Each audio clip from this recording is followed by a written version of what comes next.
Hello बच्चों, welcome to Gurukul academy.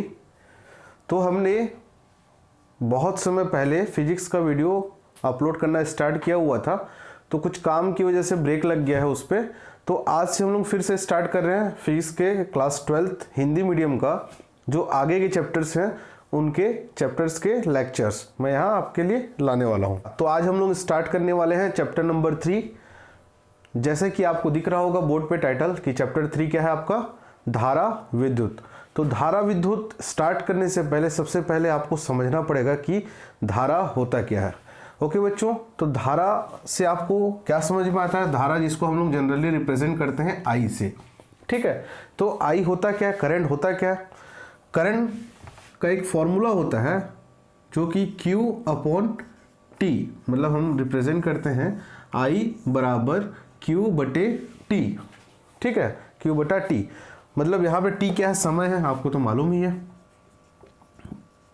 T समय है और Q क्या है? Q आवेश है, ठीक है। और I क्या है? I आपका धारा या करंट। तो करंट होता क्या है, अगर आप इसकी परिभाषा देखेंगे तो इसी सूत्र से इसकी परिभाषा की स्थापना होती है कि आवेश प्रवाह की दर को हम क्या बोलते हैं? धारा बोलते हैं। यहाँ पे देखो, आवेश प्रवाह की जो दर है, मतलब समय नीचे है तो आवेश प्रवाह की दर को धारा कहा जाता है, धारा कहते हैं, ठीक है। तो डेफिनेशन तो हम जनरली लिख नहीं पाएंगे, मैं आपको डिक्टेट करूंगा, बोलूंगा यहाँ पे, आप कोशिश करें उसी वक्त आप लिख लें या फिर आप वीडियो को पॉज कर लें और उसके बाद आप डेफिनेशन नोट डाउन कर लेंगे, ठीक है। तो धारा क्या होता है? धारा होता है आवेश प्रवाह की दर को हम धारा बोलते हैं। ओके बच्चों, तो लॉकडाउन की वजह से अभी जो आप लोगों के स्कूल चल नहीं रहे हैं, ओपन नहीं हो रहे हैं, आप लोग स्कूल नहीं जा पा रहे हैं, अगर आपको पढ़ने में कोई दिक्कत हो रही है तो आप मुझे कमेंट सेक्शन पे जिस टॉपिक को आपको पहले करना है आप मुझे वो बता दें, मैं कोशिश करूंगा उसकी वीडियो को पहले लाने के लिए, ठीक है।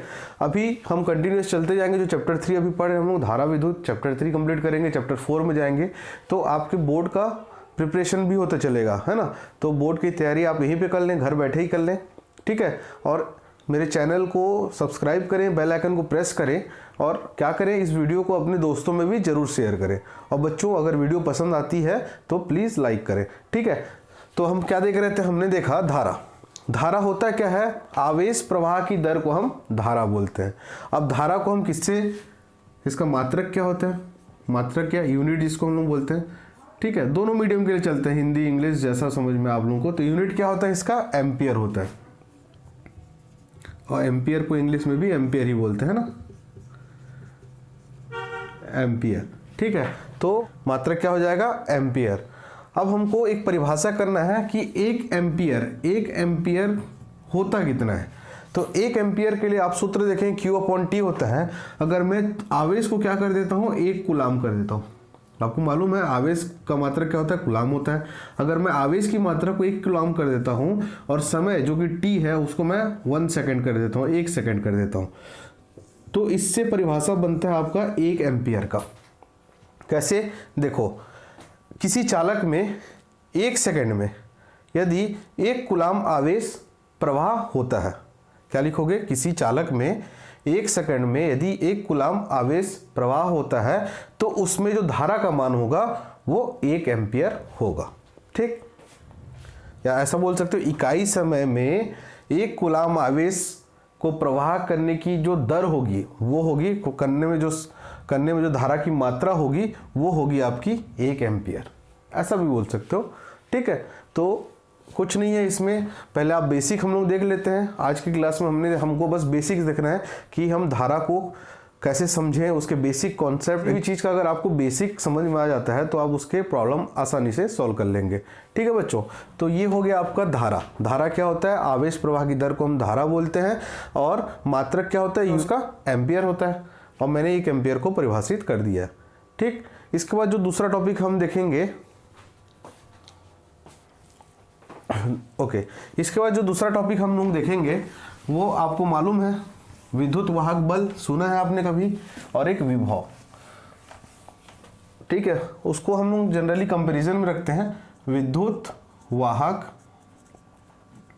बल और दूसरा विभव। ठीक है, विभव को हम बोलते हैं पोटेंशियल। लास्ट जो हमारा लेक्चर चल रहा था वो पोटेंशियल यही चल रहा था, स्थिर स्टैटिक पोटेंशियल एंड कैपेसिटेंस धारिता। और विद्युत वाहक बल को बोलते हैं हम लोग ईएमएफ या इलेक्ट्रोमोटिव फोर्स।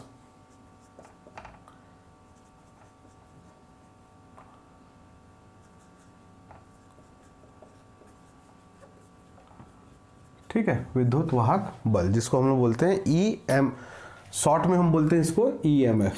ठीक है, ईएमएफ से सबको मालूम होता है, सभी बच्चों को ईएमएफ क्या होता है बोलने से उनके दिमाग में आ जाता है कि विद्युत वाहक बल को हम ईएमएफ बोलते हैं।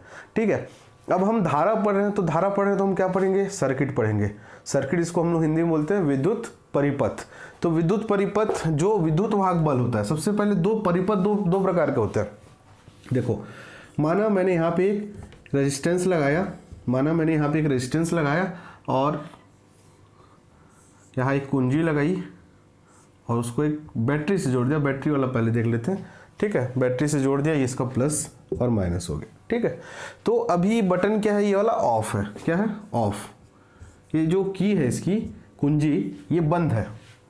बंद है मतलब इसमें धारा सप्लाई अभी नहीं हो रहा है। तो इस परिपथ को हम बोलते हैं, क्या बोलते हैं, खुला परिपथ। क्या बोलते हैं, खुला परिपथ। ठीक है बच्चों, अब जैसे इसको हम कुंजी को ऑन कर देंगे, ऑफ से क्या कर दिया हमने, इसको ऑन कर दिया। जैसे हम ऑन करेंगे इसमें धारा प्रवाह चालू हो जाएगा, धारा ऐसा बहना चालू हो जाएगा। तो ये परिपथ कंटिन्यू धारा को ऐसा फ्लो करते रहेगा इसी परिपथ में। तो इसको हम बोलते हैं, क्या बोलते हैं, बंद परिपथ, या इसको क्लोज्ड सर्किट, और इसको ओपन सर्किट। ठीक है, तो क्लोज सर्किट, ओपन सर्किट क्या होता है आप लोगों को समझ में आ गया कि कोई अगर परिपथ में धारा प्रवाह नहीं हो रहा है मतलब वो खुला परिपथ होगा, और किसी में धारा प्रवाह हो रहा है तो वो कंटिन्यूअस फ्लो हो रहा है, तो उसको हम लोग बोलते हैं बंद परिपथ या क्लोज्ड सर्किट। अब देखो, ठीक है, जैसे कि आपको दिखाई दे रहा होगा कि मैंने खुला परिपथ को इधर लिखा और बंद परिपथ को इधर लिखा। अब जो विद्युत वाहक बल का सूत्र होता है वो ई या ईएमएफ ले लो। ईएमएफ बराबर होता है कार्य बटा आवेश। ईएमएफ का फॉर्मूला क्या होता है, कार्य बटा आवेश। कार्य बटा आवेश ईएमएफ होता है। और आपको अच्छा लगेगा जान के कि जो विभव होता है, विभव मतलब पोटेंशियल वी, वो भी होता है कार्य बटा आवेश। ठीक, मतलब दोनों का जो फॉर्मूला होता है सेम होता है। ठीक है, तो इससे आपको क्या समझ में आ गया कि क्या समझ में आ रहा है इसमें कि जो विद्युत वाहक बल होता है वो कार्य बटे आवेश के बराबर होता है। और विभवांतर भी या विभव, इसको विभवांतर ही बोल सकते हो। ठीक है, विभव या ये विभवांतर एक्चुअली। ठीक है, ये विभव या विभवांतर। विभवांतर क्या होता है, किन्हीं दो बिंदुओं के बीच के विभव के अंतर को विभवांतर कहते हैं। अगर आपने मेरा पुराना वीडियो नहीं देखा है तो आप जाएं वहां पे देखें, उसको चेक करें। तो विभवांतर क्या होता है, कार्य बटा आवेश, वो भी होता है। तो बेसिक डिफरेंस क्या है, किसी खुले परिपथ में विभवांतर होता है, और उसी परिपथ को अगर हम बंद कर दें तो वो विभवांतर विद्युत वाहक बल में परिवर्तित हो जाता है। ठीक है, उसमें बदल जाता है, मतलब है वही चीज, बस ये खुला परिपथ में कार्य करेगा और ये बंद परिपथ में। ठीक, उसका वैल्यू भी हम वैसे निकालेंगे, खुले परिपथ में जो विभवांतर का मान होगा, बंद परिपथ में वही विद्युत वाहक बल हो जाएगा आपका। ठीक है बच्चों, इन दोनों सूत्रों को देखो आप। इसमें मैं आवेश का मान 1 कूलाम रख देता हूं, या एकांक आवेश। ठीक है, तो इसमें जो ईएमएफ हो जाएगा वो बराबर हो जाएगा W के, और इसमें जो विभवांतर हो जाएगा वो भी बराबर हो जाएगा W के। ठीक है, तो एकांक आवेश को अनंत से विद्युत क्षेत्र में स्थित किसी बिंदु तक लाने में किया गया जो कार्य होता है वो विद्युत वाहक बल के बराबर होता है। और सेम यहाँ पे एकांक आवेश को अनंत से विद्युत क्षेत्र में स्थित किसी बिंदु पर लाने में किया गया कार्य विभवांतर के बराबर होता है। बस इसमें आपको एक ही चीज ध्यान देना है कि जब परिभाषा इसका लिखेंगे तो लिखेंगे आप किसी बंद परिपथ में एकांक आवेश को अनंत से विद्युत क्षेत्र में स्थित किसी बिंदु तक लाने में किया गया कार्य विद्युत वाहक बल कहलाता है। और इसमें किसी खुले परिपथ में एकांक आवेश को अनंत से विद्युत क्षेत्र में स्थित किसी बिंदु तक लाने में किया गया जो कार्य होता है वो विभवांतर कहलाता है। ठीक है, तो बेसिक डिफरेंस कहाँ पे, यहाँ पे है कि इसमें ओपन सर्किट होता है और इसमें क्लोज्ड सर्किट होता है। ठीक है बच्चों, तो ये अच्छे से समझ में आ गया होगा आप लोगों को कि विद्युत वाहक बल क्या होता है, विभवांतर क्या होता है, उनके बीच में जो हम अंतर देखना चाह रहे थे वो आपको अच्छे से समझ में आ गया होगा। ठीक है, अब देखो नेक्स्ट है आपका अनुगमन वेग, जिसको हम इंग्लिश में बोलते हैं ड्रिफ्ट वेलोसिटी। अगला टॉपिक है आपका अनुगमन वेग, और जिसको हम इंग्लिश में वो क्या बोलते हैं, ड्रिफ्ट वेलोसिटी। ठीक है, अब अनुगमन वेग है तो वेग के बराबर होगा। वेग क्या होता है, v क्या होता है, चलो अनुगमन वेग क्या होता है देखते हैं। अनुगमन वेग मतलब आपको मालूम है कोई एक चालक तार है। ठीक है, ये एक चालक तार है, इसके ऊपरी क्षेत्र में क्या होते हैं, फ्री इलेक्ट्रॉन घूमते रहते हैं। ठीक है, लेकिन वो एक ऐसा सर्कुलर पाथ में कभी नहीं फॉलो करते, इधर उधर फ्री इलेक्ट्रॉन भटकते रहते हैं। जैसे इसमें हम करंट सप्लाई कर देते हैं, आपको मालूम है कि ये सब अरेंज हो जाते हैं एक सीक्वेंस में। ठीक है, लाइन से अरेंज हो जाता है और एक सर्कुलर पाथ को फॉलो करके धारा का प्रवाह करते हैं। धारा का प्रवाह आपको मालूम है इलेक्ट्रॉन ही करता है। ठीक है, अब देखो जो इलेक्ट्रॉन तो करता है, लेकिन कौन सा इलेक्ट्रॉन, जो चालक के ऊपरी सतह पे जो फ्री इलेक्ट्रॉन होते हैं वो धारा का प्रवाह करते हैं। ठीक है, अब देखो अनुगमन वेग क्या होता है, तो जब इसमें धारा प्रवाहित नहीं हुआ रहता है तब के केस में ये इधर उधर घूमते रहते हैं, भटकते रहते हैं। सपोज यहाँ एक इलेक्ट्रॉन है, ये इधर गया, यहाँ अपना वो उसका मर्जी जहाँ घूमना है उसको, अब उसका मर्जी उसको जहाँ पे घूमना है घूम सकता है। ठीक है, मतलब इसी एरिया में, इतने एरिया के भीतर वो कहीं पे भी विचरण कर सकते हैं, घूम सकते हैं। अब यहाँ पे आया, यहाँ कोई पहले से और एक इलेक्ट्रॉन था, इस इलेक्ट्रॉन से टकराया ये वाला इलेक्ट्रॉन और उसका रास्ता फिर चेंज हो गया इधर इस दिशा में। अब यहाँ पे कोई इलेक्ट्रॉन और होगा, इससे टकराया और ये इधर भाग आया। ठीक है, तो इसका एक परिभाषा बनता है। परिभाषा कैसे बनता है, दो सतत टक्करों, मतलब एक टक्कर ये होगा, एक टक्कर हो, किसी मुक्त इलेक्ट्रॉन के दो सतत टक्कर, मतलब दो कंटिन्यूअस कोलिजन पे दो सतत टक्करों के औसत वेग को हम क्या बोलते हैं, अनुगमन वेग बोलते हैं। क्या बोलते हैं, अनुगमन वेग, और उसको हम रिप्रेजेंट करते हैं VD से, ड्रिफ्ट वेलोसिटी। मतलब मुक्त इलेक्ट्रॉन के दो सतत कंटिन्यूअस, दो, आप इसको ले लें या इसको और इसको ले लें, कोई सा भी ले सकते हैं। यहाँ टकराया एक बार, यहाँ एक बार टकराया, यहाँ, ऐसा चलते रहता है इन लोगों का, फिर यहाँ टकराए, फिर यहाँ टकराया, ये लोग आपस में टकराते ही रहते हैं। ठीक है, तो दो मुक्त इलेक्ट्रॉन के दो सतत टक्करों के बीच के, मुक्त इलेक्ट्रॉन के दो सतत टक्करों के औसत वेग को हम क्या बोलते हैं, अनुगमन वेग बोलते हैं।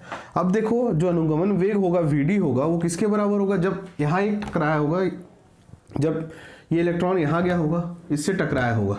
ठीक है, तो जब टकराएगा तो थोड़े समय के लिए इसका जो वेग हो जाएगा वो क्या हो जाएगा, 0 हो जाएगा। फिर वो दूसरे दिशा में गमन करना चालू कर देगा, तब जब इसका प्रारंभिक वेग क्या हो जाएगा बेटा, 0 हो जाएगा। ठीक है, और उसके बाद अंतिम वेग क्या हो जाएगा, यहाँ पे जब टकराएगा तब उसका वेग क्या हो जाएगा, अंतिम वेग v मान लिया, और उनका औसत बटे 2, तो VD होता है v/2। ये होता है आपका अनुगमन वेग का सूत्र। ठीक, ये समझ में आया आप लोगों को अनुगमन वेग क्या होता है। देखो बहुत डिटेल से बता रहा हूँ आप लोगों को, इतना डिटेल से आपको बुक में भी नहीं मिलेगा। ठीक है बच्चों, इसके बाद हम देखेंगे जो दूसरा टॉपिक है, इसी का अगला टॉपिक है अनुगमन वेग के बाद पढ़ेंगे हम लोग श्रांति काल। क्या पढ़ते हैं, श्रांति काल, या जिसको हम लोग बोलते हैं रिलैक्सेशन टाइम। अब देखो वो भी इसी से रिलेटेड है, ड्रिफ्ट वेलोसिटी से। तो श्रांति काल, जिसको हम लोग बोलते हैं रिलैक्सेशन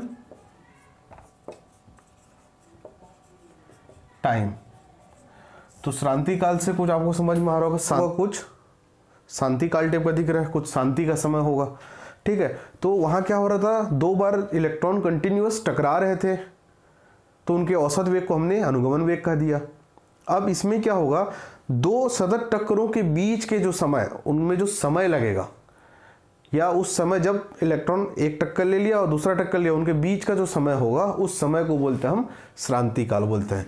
और इसको हम रिप्रेजेंट करते हैं टाउ से, ठीक है, इसको हम रिप्रेजेंट करते हैं टाउ से। श्रांति काल किसको बोलते हैं, 2 सतत टक्करों के बीच के समय को हम क्या बोलते हैं, श्रांति काल बोलते हैं, ठीक। इसके बाद जो हमारी अगली क्लास होगी, अगला वीडियो जो होगा, उसमें हम प्रूफ करने वाले हैं धारा तथा अनुगमन वेग में संबंध, अनुगमन वेग में, धारा तथा अनुगमन वेग में संबंध स्थापित करने वाले हैं। तो धारा क्या होता है, आई होता है, अनुगमन वेग क्या होता है, वी डी होता है। तो इनके बीच संबंध होता है NEAVD, ठीक है। इनके बीच एक संबंध होता है, रिलेशन होता है कि धारा बराबर होता है NEAVD। अब इसको हम लोग नेक्स्ट क्लास में प्रूफ करने वाले हैं। तो आप लोग इसको, अभी मैंने जितना बताया उसको आप लोग अपना नोट्स रेडी कर लें, या मैं कोशिश करूंगा कि इसके नोट्स आपको मैं प्रोवाइड करूं डिस्क्रिप्शन में। तो आप लोग क्या करेंगे, इसको भी पढ़ लेंगे जितना मैंने बताया आज। धारा क्या होता है बताया मैंने, उसके बाद मैंने बताया कि आपको विभवांतर और विद्युत भागबल में अंतर बताया, उसके बाद हमने अनुगमन वेग देखा, उसके बाद हमने देखा श्रांति काल, और नेक्स्ट वीडियो में हम प्रूफ करने वाले हैं I = NEAVD। बच्चों, तो मिलते हैं हमारे नेक्स्ट वीडियो में, तब तक के लिए ऑल द बेस्ट।